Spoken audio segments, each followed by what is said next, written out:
Good morning, guys. Good afternoon, depending on where you are, how you are, etc. Um, Happy Mother's Day. Happy Mother's Day to everybody out there who is a mom. Happy Mother's Day out there to everybody who has lost their mom. Happy Mother's Day out there to everybody who is not a mom yet. One of my favorite traditions when I was younger is that from the time I turned 18, my grandmother gave me a gift that was, I'm happy you're not a mom day. It was very, very funny. And I still have every single one of those things. But today we're going to talk about something different. I know, I'm going to sneeze here in just a second.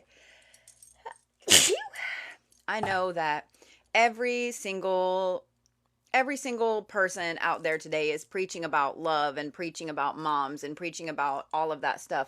Um, I'm not going to do that today.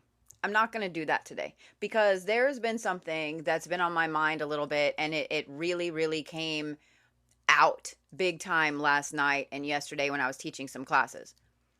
So today, what I'm going to talk about actually has a title, and I want you guys to think about this while I'm talking about all of this stuff today. Are you ready? And I want this to become your motto, even if it's just for a little bit. Even if it's just for a little bit. I want these next 3 words to become your motto. And I want you to watch how your life will not only change, but how things around you will change. Change. You know what I'm saying. You ready? In stillness, power. Let me just listen to that again.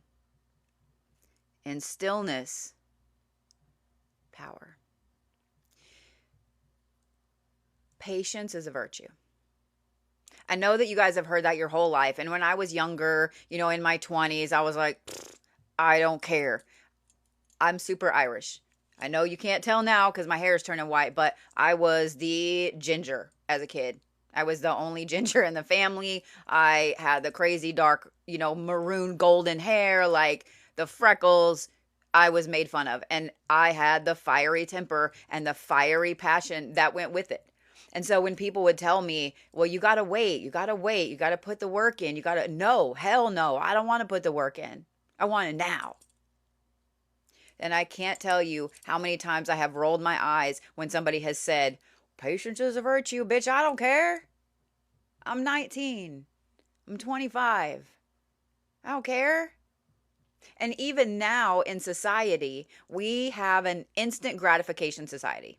Instant gratification society. So we're used to, I'm going to click right there and Amazon's going to deliver it to me in 2 days. Used to be a whole day. But now, Prime isn't really Prime anymore, and we all know why, but we're not going to go down that road. But we're used to instant gratification. You want to learn something? All you got to do is go on social media.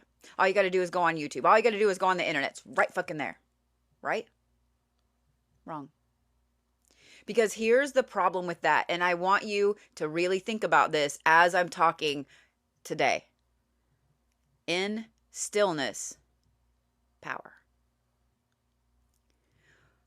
Even when I was younger and I was super, super impatient and I wanted to absolutely smack somebody right upside the head when they would tell me that patience is a virtue. I had a dad that was very, very calculating. And I use that word in both ways, the good and the bad. Okay. My mom was a Cancer Leo cusp. I'm just going to let y'all sit with that. My dad, however, is a Sagittarius Capricorn cusp. He was born on Yule. And I learned from him to watch. I learned from him patience. I learned from him planning. I hated it as a kid. I hated it.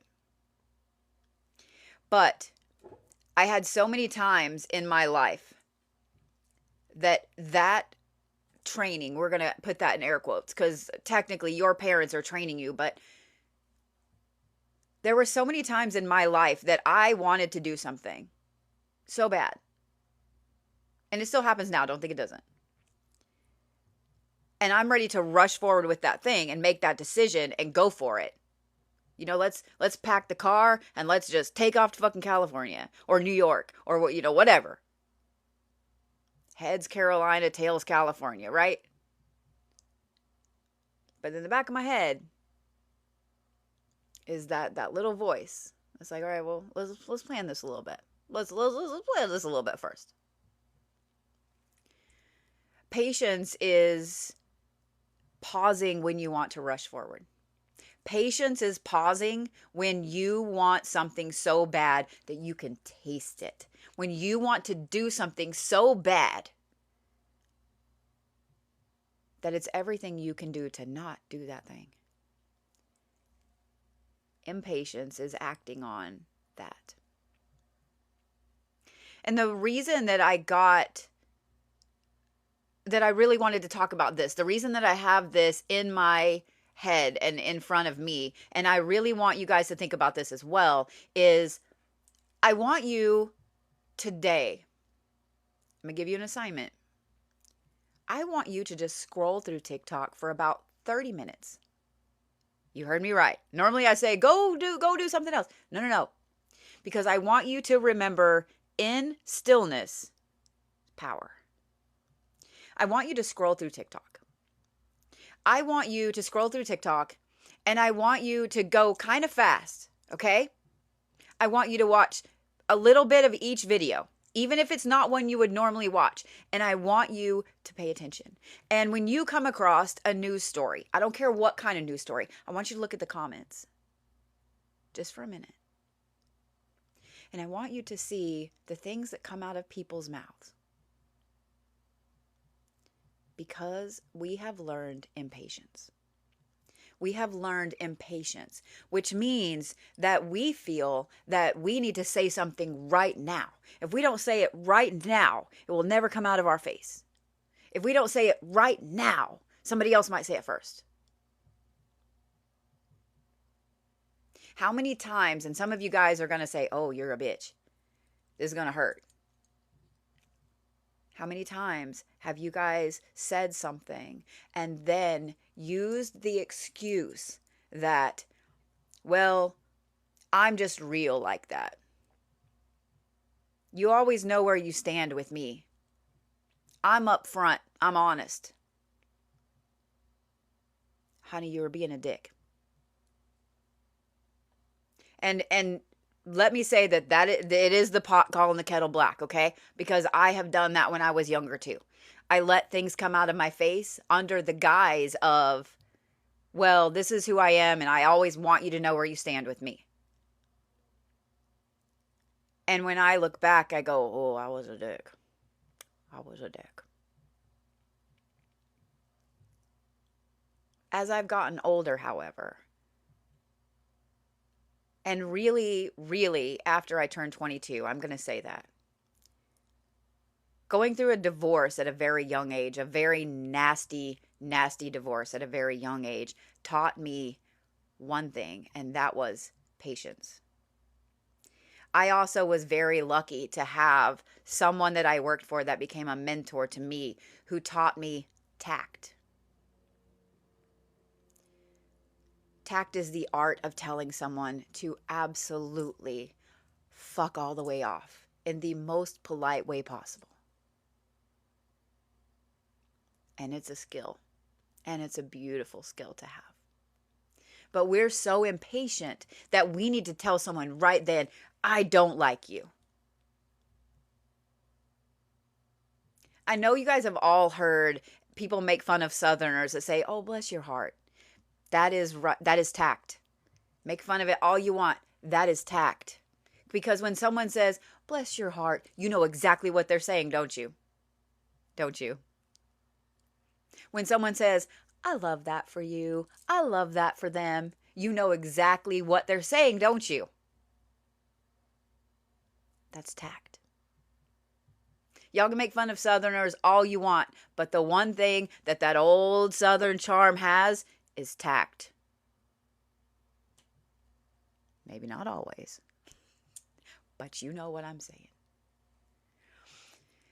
The reason that this is really important is because I am watching on social media, especially on on the pagan aspect of TikTok, on witch talk, etc. I am watching people not want to put in the work, but wanting the power. I am watching people rush forward to spill all of their secrets, but still wanting the power that comes from having secrets. I am watching people rush forward with trying to push and learn things that are a closed practice for a reason. They don't want to take the time, but they want the power. Do y'all know how long you have to be in school to become a lawyer?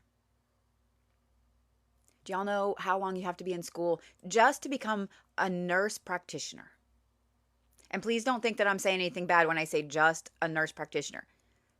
I want you to look it up. If you don't know how long it takes to just get a law degree, to just become a registered nurse practitioner, I want you to look those two up. Because we get in our mind, oh, it's just like 4 years. No. Do you know how long it takes to become a surgeon? If you were booking a doctor's appointment and you saw that person, they went to, a 6 month degree program that allowed them to be a doctor, would you go to that person? Some of you would, because they'd be cheap. I would think about it too. I don't know. I'm not gonna lie. But would you go to that person? Or would you go over here to this person who's a registered nurse practitioner?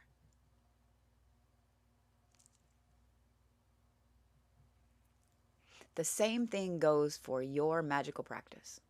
The same thing goes for your life. We get so caught up in modern life and in the instant gratification society, instant ramen noodle society, that we really and truly believe in here that we have all the power. We just need to have the intention. We just need to say it out loud right now. We just need to get in the car and drive to California without any planning, without any knowledge behind it.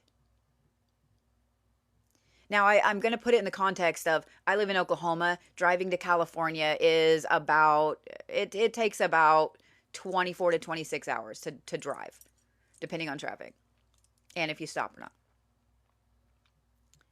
I could get in my car right now with no planning and drive, right?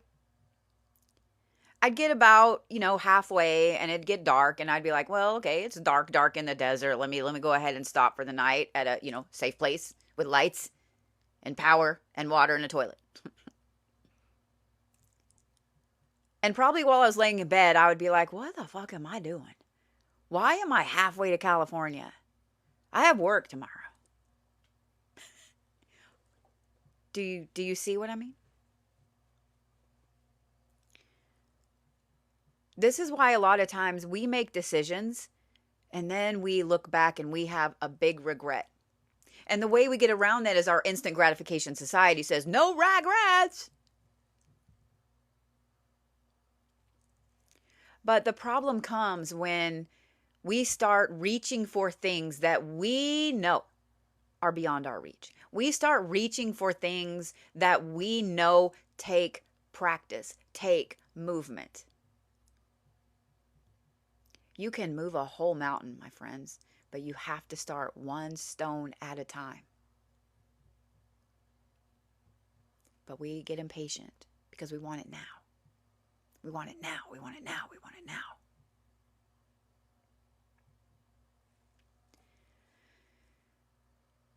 We start to act on emotion. We start to act on this clock that we suddenly have up here or in here or wherever. We hear it ticking and we're running out of time and you have to do it now. Now. Say the thing. Tell that person how you feel. Do that magic working that you are sure that you're not really qualified to do. In stillness, power.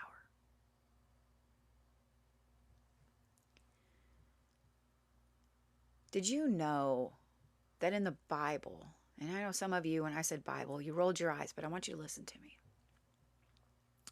Did you know that there are a ton of magical teachings in the Bible?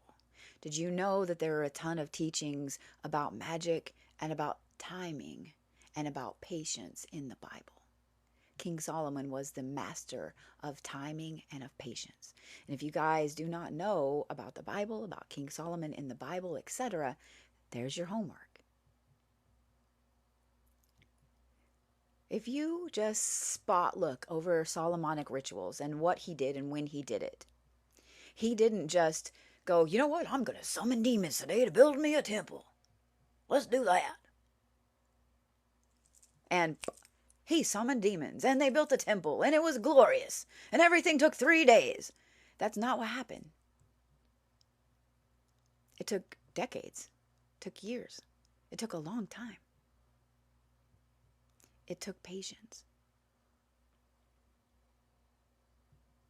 In stillness, power.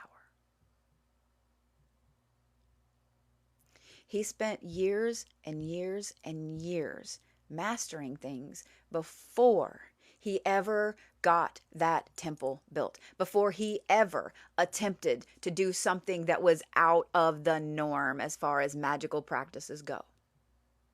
There's a reason that he is looked at throughout history as one of the masters of magic, of demons, of angels. He didn't just wake up one morning and go, you know what? I think I'm going to be the master of demons today because I saw it on TikTok. Think about that. Think about that. I know y'all have heard the song, and I'm sure some of you have heard the Bible verse. To everything there is a season and a time to every purpose under heaven. I want you to think about that in the context of your life right now. When that song came out, it was the height of the Vietnam War. It was the height of the protests. It was the height of telling people, hey, pause. Look around you.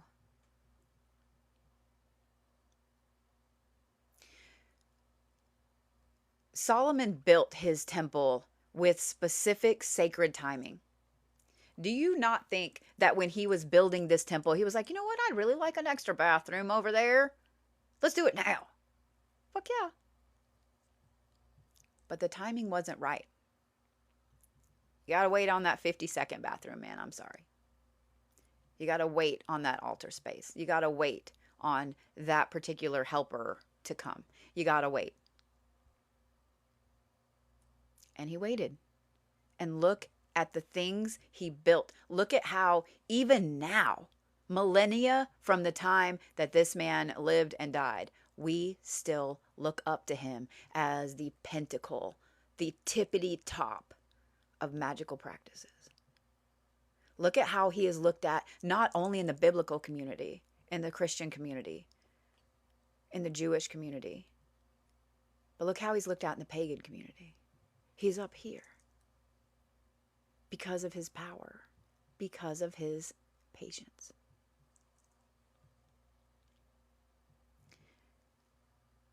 Do you guys know where the saying, as above, so below came from? Some of you are like, oh yeah, it's Wiccan. No. In fact, it's technically not magic at all. At the time, it was philosophy. Let that sink in a minute. The thing that everybody is saying as far as witches and magical people and pagans, as above, so below. I say it myself, but I say it for different reasons.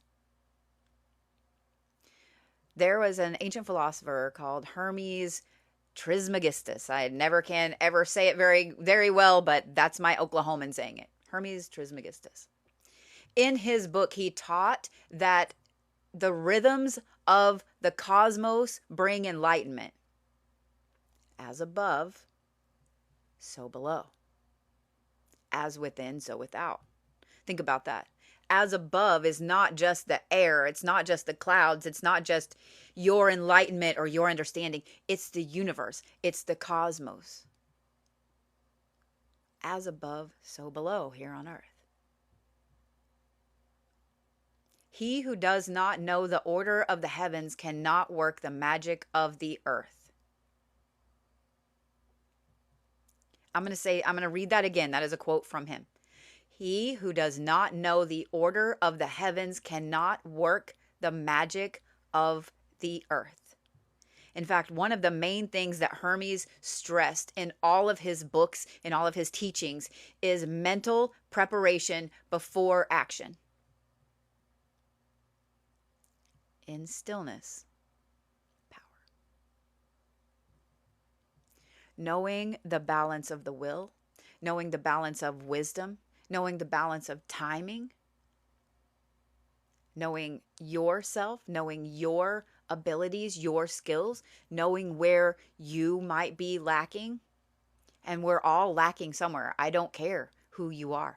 I don't care if you just started awakening, if you just started down your magical practice. I don't care if you've been practicing 30 fucking years. I don't care if you came out of the womb with a little wand practicing. I don't care. All of us still have more to learn. All of us still have more to learn. And if you are believing that you know everything, you don't know anything. A wise man listens, a fool speaks. In stillness, power. So why does it matter? Why should you have patience?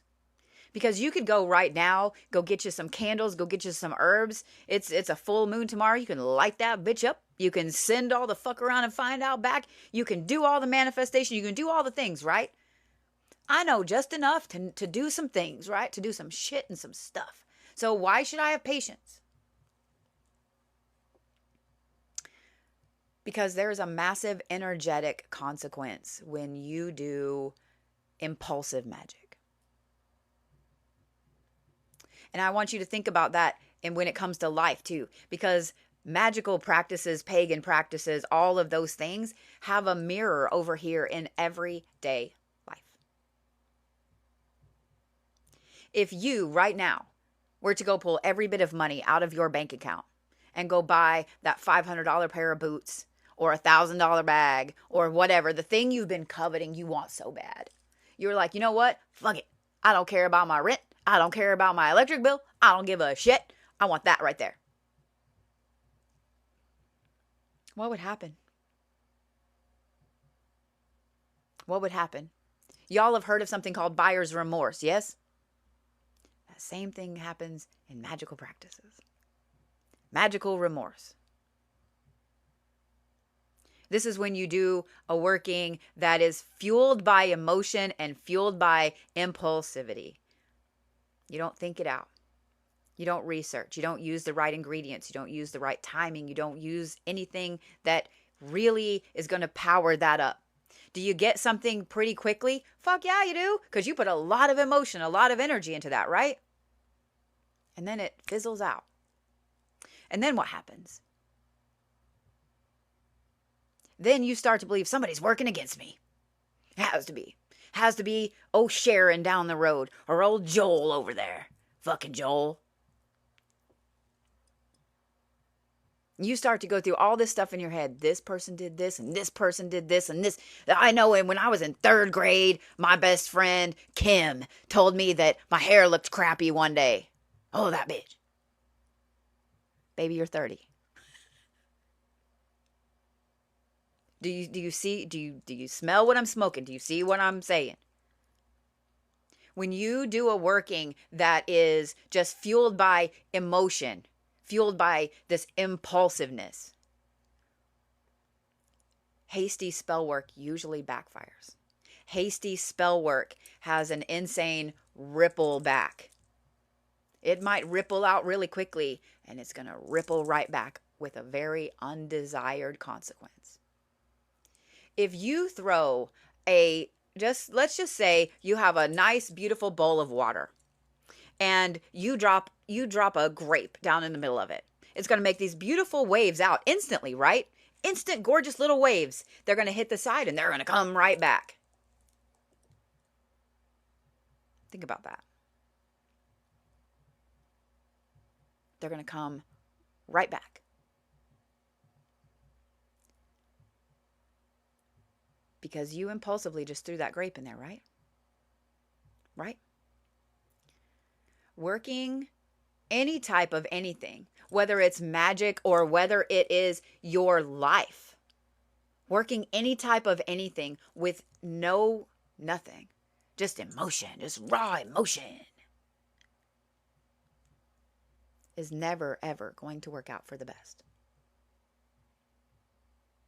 This is why so many people get disillusioned with magic and with life.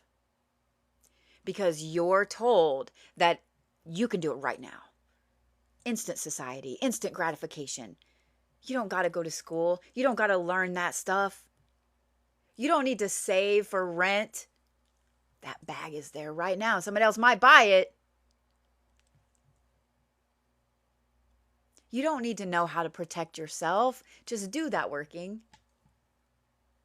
You don't need to know the consequences of blood magic. Just do it. It's okay. You don't need to know. It's all right. Just do it. It'll work. And then everything backfires. And then everything backfires. As above, so below. This is why in different practices there is the tenfold law, the threefold law, karma. They're all technically the same thing if you think about it. Karma is just the theory, the practice that what you put out, you get back. Am I right? The threefold law, which is Wiccan, it's not a witchcraft practice, it's a Wiccan practice. The threefold law is whatever you put out, you get back times 3. Karma. Did y'all know the tenfold law is biblical? It's in the Bible. The tenfold law is that whatever you put out comes back 10 times. An eye for an eye. So if you're putting out all this anger into your actual job work, into your magical workings, into relationships, into friendships, into the universe, what do you think is going to come back? If you are putting out nothing but anger and hate into the universe, what do you think is going to come back?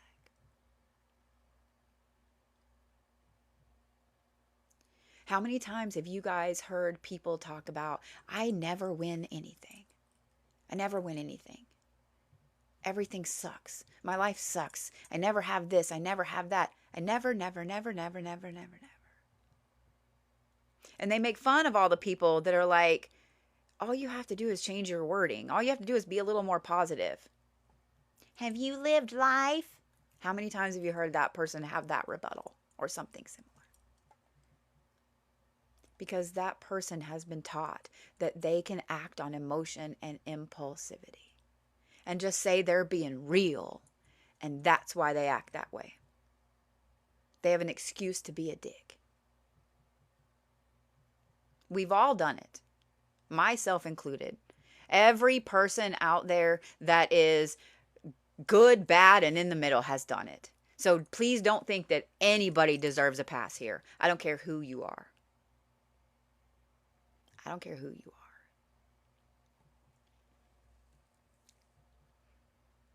There's a lot of different magical practices that require specific timing for them to work. Banishings, manifestation, love, protection.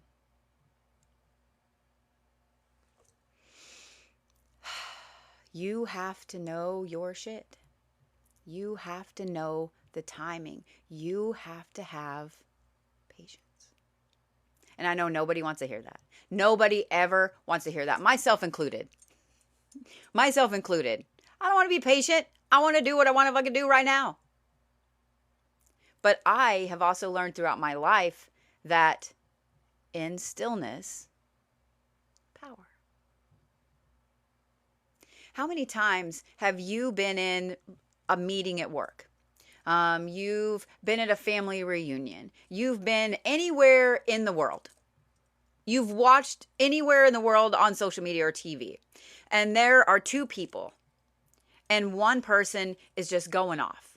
They're controlling the conversation. They're being hateful. They're saying whatever they want to say. They're exerting their power. And the other person is simply sitting there like this, just waiting and watching.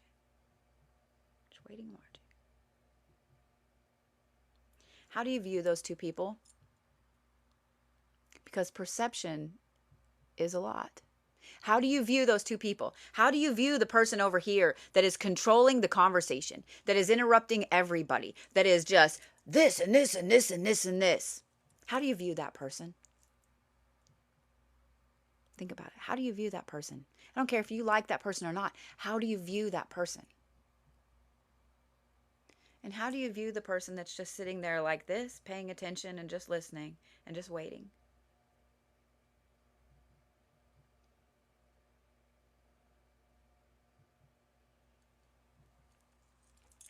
In stillness, power.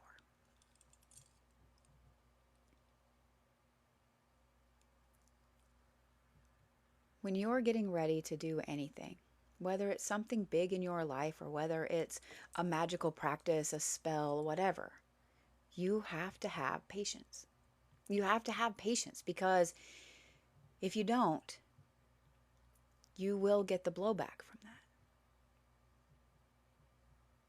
How many times have you or someone that you know sent an email at work and you didn't pay attention to who you were sending to and you sent it to everyone and then you went, shit, because you can't take it back?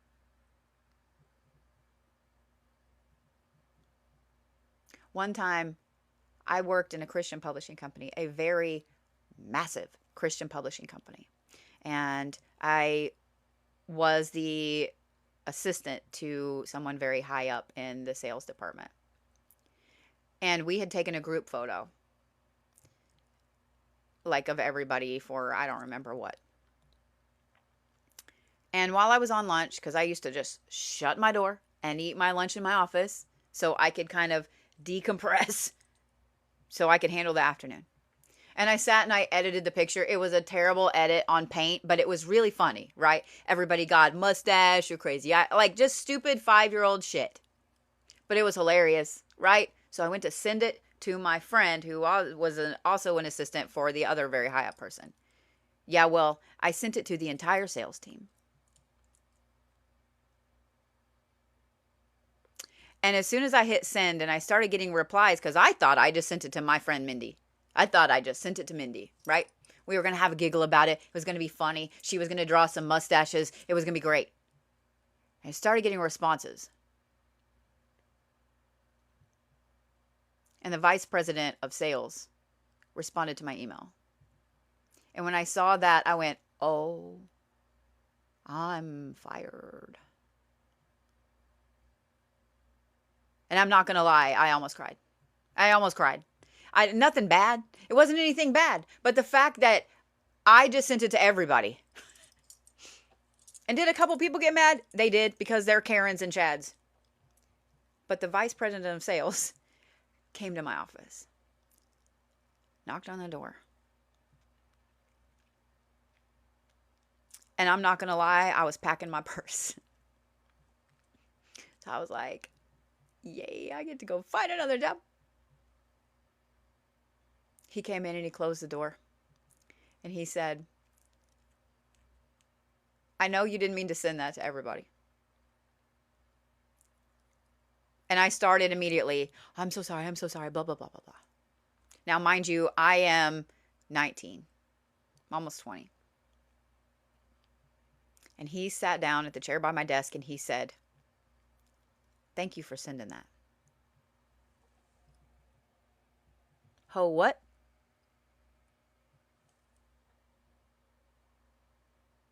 He said, I was having a really bad morning. That made me laugh. Thank you. He's like, I know you didn't mean to send it. You didn't know I was having a bad day. I know that nothing on there is offensive. And he's one of the ones that had the huge eyelashes. He was like, maybe I should get my eyelashes done. He actually had the picture blown up and printed and hung in his office as a poster. Because I didn't do it out of a malicious thing. I didn't put penises on people's faces. I didn't put hateful bitch on somebody. It was just literally fun. I didn't put it out into the universe as anything hateful. Did I do it impulsively? Yes. Did I get a response immediately? Yes. Did I think I was about to be on unemployment? Yes. Now, if I had put that out maliciously, what do you think would have happened? What do you think would have happened?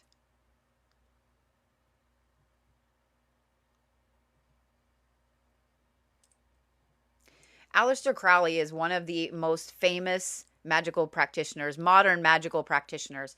And I want to read this quote because I know you're going to be like, you were just talking about a poster and now you're talking about Aleister Crowley. Just hold on. Follow me down the rabbit hole. I'm not the white rabbit, I'm the blue rabbit. Follow the blue rabbit.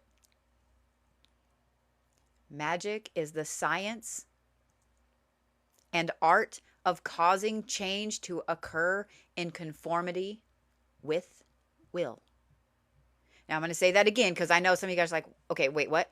Magic is the science and art of causing change to occur in conformity and will. When you're manifesting something, if you're manifesting a raise, a promotion, you're manifesting a change in conformity because that means you would technically skip the line or you would get in front of the person that gives the raises, that gives the promotions instead of going through the normal channels. Yes. And will, because maybe they were going to give somebody else that promotion, somebody else that raise. So you're changing their will to give you the raise. If you're doing this working and your own will isn't steady, how are you supposed to change their will? If your emotions aren't steady, if your mind isn't steady, if your personal power isn't steady, how are you supposed to change theirs?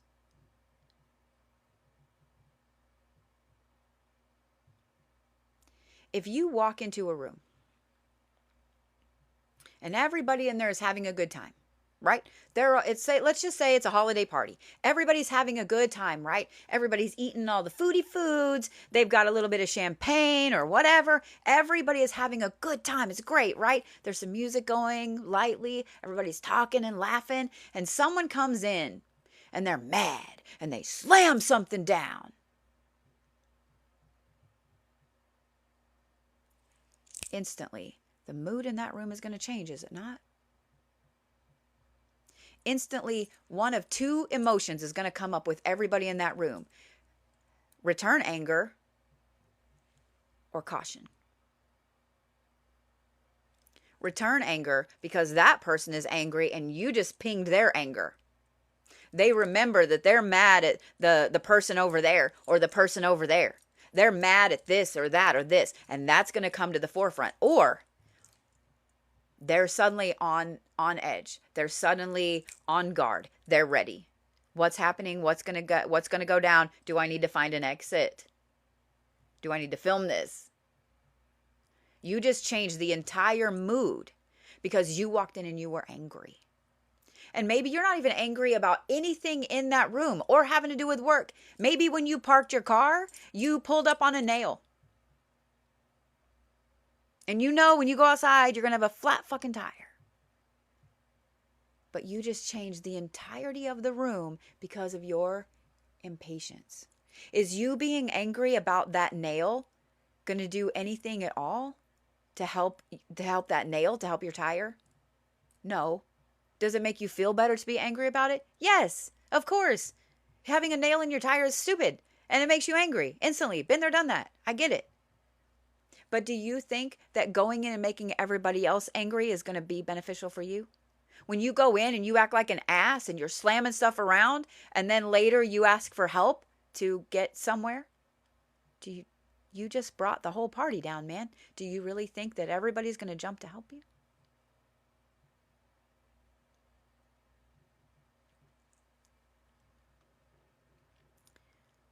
What I find really interesting is that so many different cultures talk about patience. So many different cultures talk about impatience. In fact, every religious text talks about patience. But yet, as a society, we don't practice it. As witches, as pagans, as druids, as shamans, we're told we have to practice it. And the elders normally do. You can always tell a solid, experienced practitioner from a few different things: how they speak, how they react, and how they work. If you see someone that's an experienced practitioner and they're like, you know what, so and so said this to me, I'm going to do this, that tells me right there that they're inexperienced because they're working off of emotion. If someone says that they're an experienced practitioner and they're speaking off the cuff and being hateful and rude and mean, they haven't thought their words out, they haven't thought the repercussions of what's coming out of their face hole, it tells me that they're inexperienced as a practitioner and at life. Because you remember when I said every one of us has seen two people where one is controlling the conversation and one is hateful and mad and the other is just sitting there being patient, listening? How do you look at this one?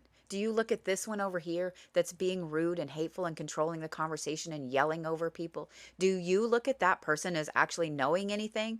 Or are they just the squeaky wheel that needs the oil?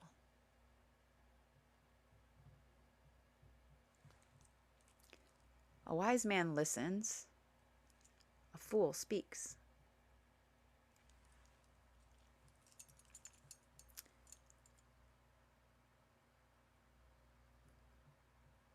The next quote that I'm going to share with you guys is from Lao Tzu. Nature does not hurry, yet everything is accomplished. Do you guys know how the Grand Canyon was formed?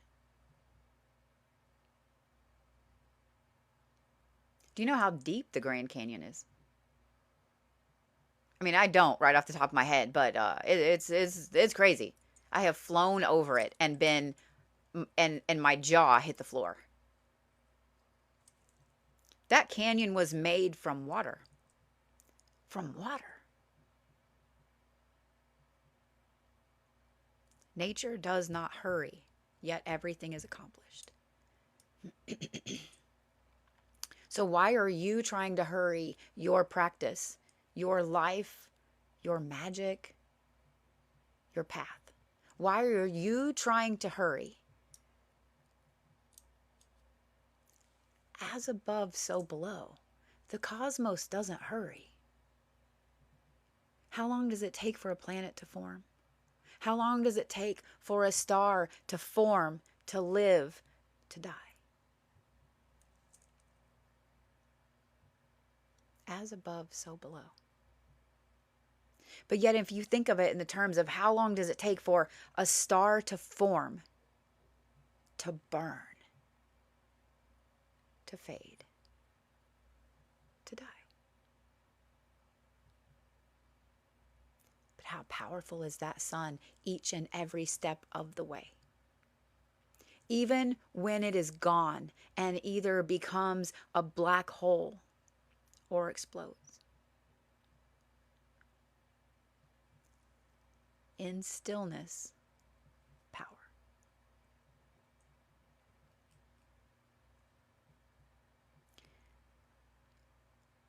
I want you guys to think about that because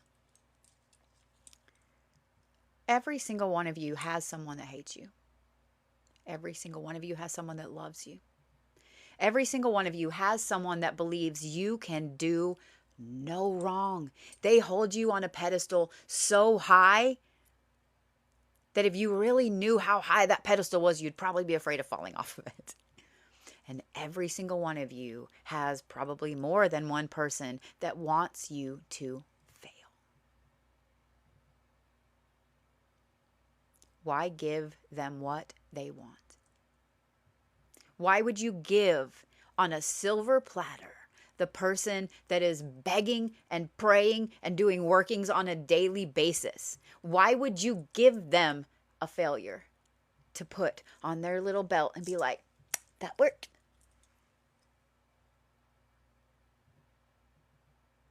Why would you give them that?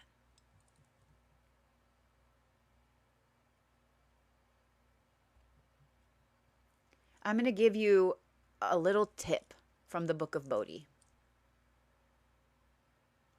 And it starts with the whole point of this Sunday sermon. In stillness, power.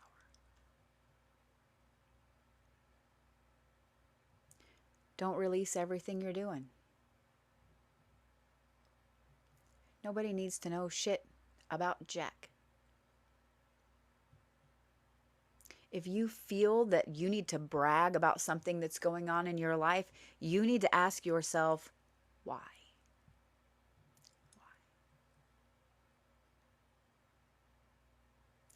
I tell you guys, I release business stuff when I know it's right to release business stuff. How many people do you know that release everything about everything and then they wonder why that thing fails? You're handing the haters a playbook on a silver platter of what you're doing.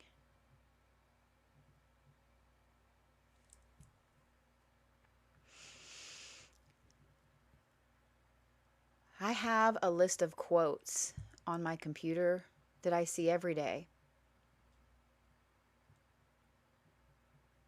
And the very first one is this: never announce. In stillness, power.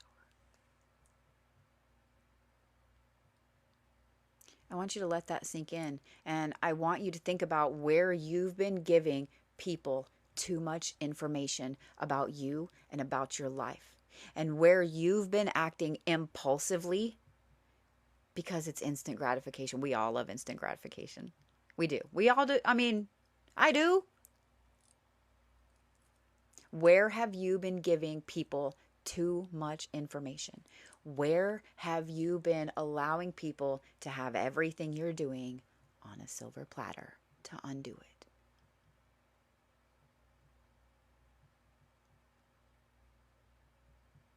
Keep that shit close to your chest, my friends. Never announce. Walk in silence. Watch people freak out when you do.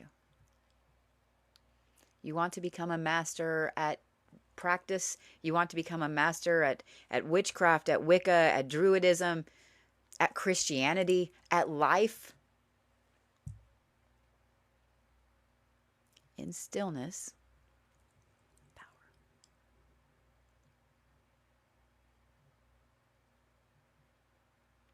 I want you guys to think about that today. And think about the as above, so below. Every time that you feel the need to be impatient. As above, so below. The cosmos isn't impatient, and you shouldn't be either, my friends. You do that, not only will your magic be way more powerful, but so will you personally. Y'all have a great rest of your Sunday. Have a great rest of your week. Go be absolutely powerful, powerful beings.